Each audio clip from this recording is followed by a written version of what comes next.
Today on Smackey's Garage, we're going to go through a full spring and strut replacement on our Audi A4.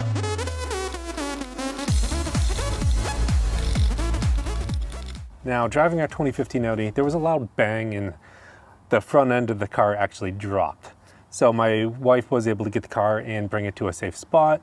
And one of the things that we found out is the spring actually broke on the front passenger side. And we'll take a look here, but you can see it's an Audi spring. It's just broken. And when it broke, it completely shot down and sat on the bottom of the strut. The car was pretty much almost on the ground. Now looking in here, you can see the spring's actually broken. So there's one piece here and then the other piece is still up and inside here. So we're gonna have to replace this. Now there's a few different ways that you can get to working on it. One, you gotta take out some parts down here. You gotta remove this pin here and take out these control arms. But what I think I'm gonna end up doing is actually taking these out back here to see if I can make that work, because, you know, up here in New England, this is completely frozen and that means that is not coming out. So I was able to get the nut off, but this screw is not budging at all. And when you look at aluminum, you really don't want to heat it up to take it out. So we're gonna have to try to go another method. Now to replace it, we're gonna end up replacing it with the complete assembly. Let's go ahead in the garage, look at the complete assembly I got, and then we'll get to taking all of this apart. Now there's a few different ways that we can approach this project. And the way that I've decided to do it is, instead of just replace the spring itself, I'm gonna replace a complete strut. Now this strut was provided by Transit Auto. I'm gonna link their eBay store down in the description. Make sure you go check them out. Now the strut kit that they provided was from Unity Automotive. We're gonna go ahead, we're gonna put it in the car. I'm gonna drive it for a few days and I'm gonna let you know how it works as well. Now if you look back at my videos on the Audi, you'll see that they also provided the brakes that are on that car and they're working great. So I'm excited to get this on the car, see how everything works. It's definitely gonna be better than it is right now. Now the reason why I'm taking this path is because when I look at doing this project, I wanna make sure that I'm replacing the strut as well as the spring, because, you know, they're probably pretty worn, especially since we ended up driving the car a little bit with it fully collapsed. So we're gonna have to replace that. But by coming together as a single package like this, it's gonna make everything much easier to put in. So what we're gonna go ahead and do, we're gonna go ahead and take apart the car and then we're gonna install this. So one of the first things I'm gonna do is remove this 16mm bolt on the back here, which will allow us to drop the sway bar.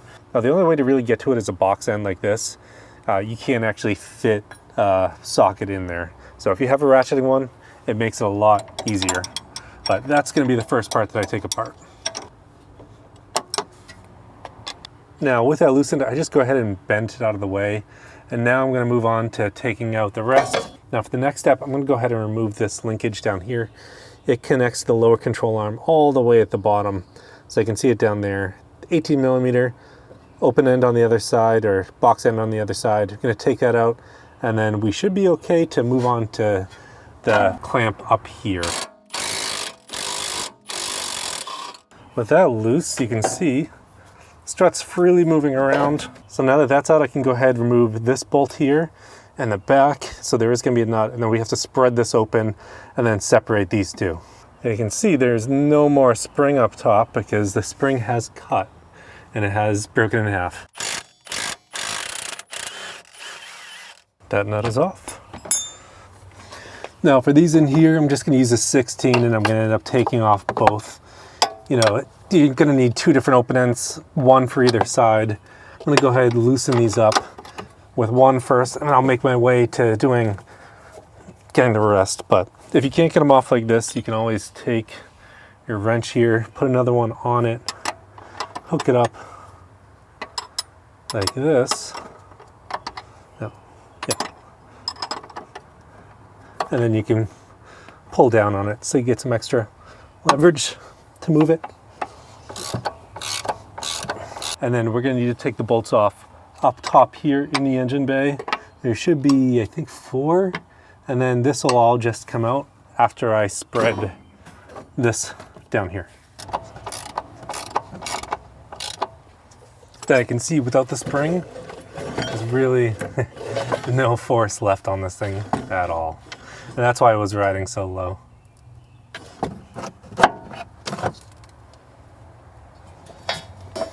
So looking at these, they look okay. There isn't any big rips in them, but I'm gonna clean everything up before I put it back in.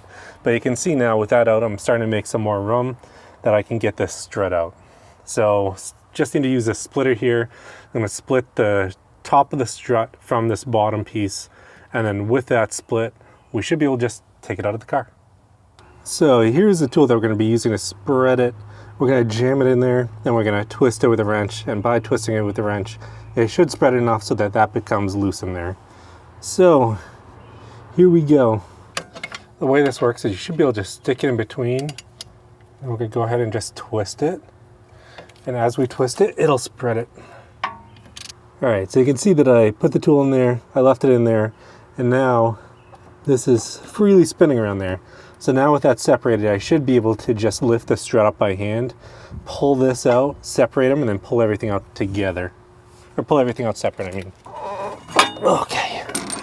Now with that out, go ahead, take the 4 screws up top, and then we should just be able to remove this entire assembly.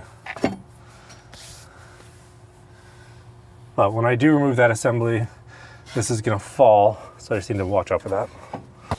Now to get the rest of it out, we need to take out this plastic piece here, because the bolts that we need to get to the top of the struts are going to be 1, 2, and then 3 and 4 underneath. So I'm going to go ahead and clean all this out, and then we got to figure out, I think there's some bolts under here that need to be taken out, but after that's taken out, should be able to get to it from the top.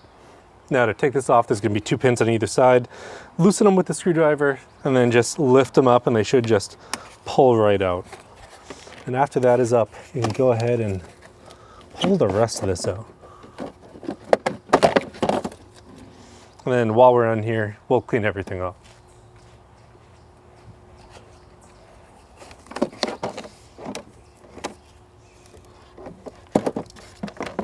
All right, so it's these 4 screws. You got 1, 2, 3, and 4 on this side. So by taking these out, that should just drop right down. Now these are all 16 millimeter. So what I'm gonna do is I'm going to loosen up all, I'm gonna take out all, but I'm gonna loosen one, and then I'm gonna put my arm under there to catch it as it's falling. Now while you're doing this, you wanna make sure that you don't just let it drop and your hands are out of the way, so that if it does drop, it is heavy, it could pinch you. So go ahead, do this, but be careful when it's falling that it doesn't fall and damage anything. And there's also a lot of brake lines around there and cables you don't want to get damaged. All right, so quick comparison of the new one and the old one. So they look dimensionally about the same. Everything looks similar enough that they should work. And you know, this one's definitely a lot cleaner, and none of the rubber pieces are worn out.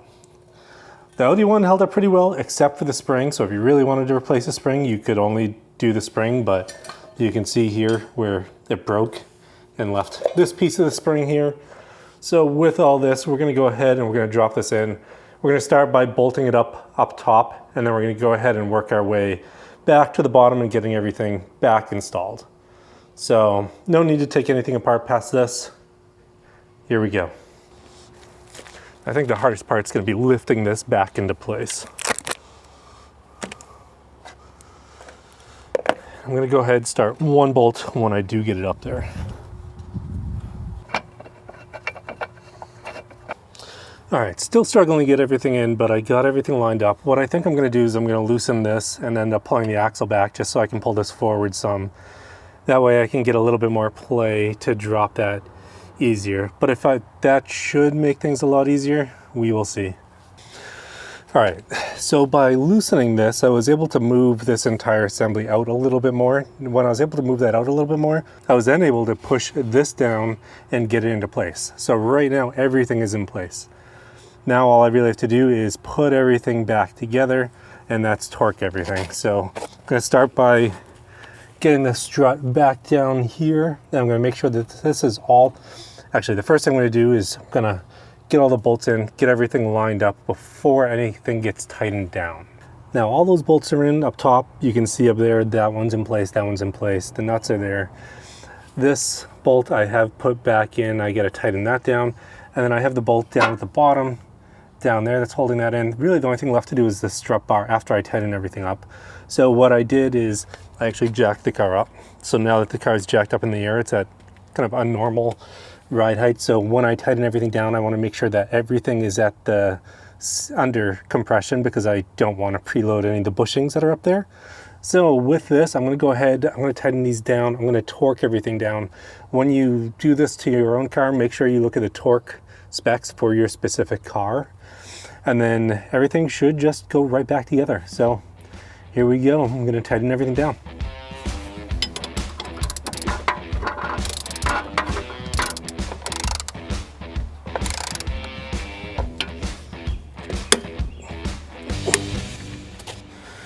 All right, so everything is tightened back up. Those have been tightened back up. This pinch bolt that I did not take out has been tightened back up. This has been tightened, making sure that this is in the right location so that it's, you can see in there, that needs to be bottomed out correctly. It is. The sway bar is back on. I think and then this nut is tightened back up. Okay, now for the driver's side, it's gonna be a lot of the same, except you're going to have 2 bolts here. You need to move the windshield washer fluid out of the way, and then we're going to go through removing this when the spring is still fully intact. So we're going to go ahead and take this apart to where the differences are, and then we'll look at them. Now to take this apart, there's a few steps that make it much easier.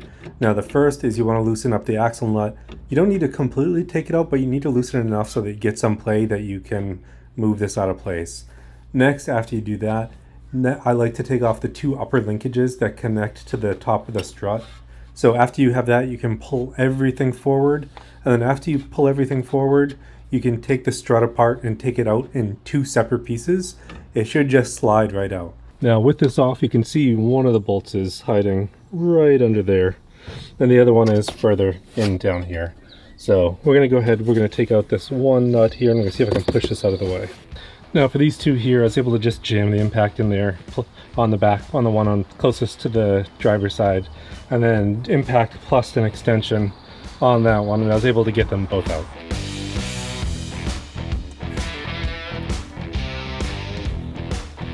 Now you can see with this all down in place, this just slipped right in, and now I can go ahead and move that up after I connect these in there.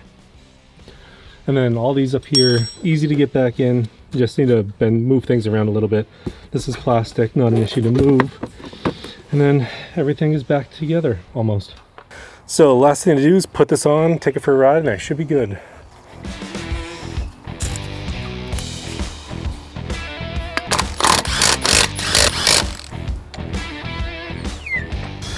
All right, so the car drove good. That is one project done. It really wasn't that bad of a project after I learned how to get everything back together correctly. It's more of figuring out how to put together a puzzle rather than just being hard. Now, I will say it's much easier to do the full assembly with the strut and the coil spring. It makes it a lot easier so you don't have to actually use a spring compressor, and it's much easier to get everything apart and go back together. As you saw in my car, that's up here in New England, gets a lot of rust, gets a lot of corrosion. Still was maybe a 2-3 hour project. It took a little bit of time to figure out how everything goes back together. Thanks for tuning in this week on Smackey's Garage. Again, thank you to Transit Auto for giving me all these parts and getting our car back on the road. I'll see you next time.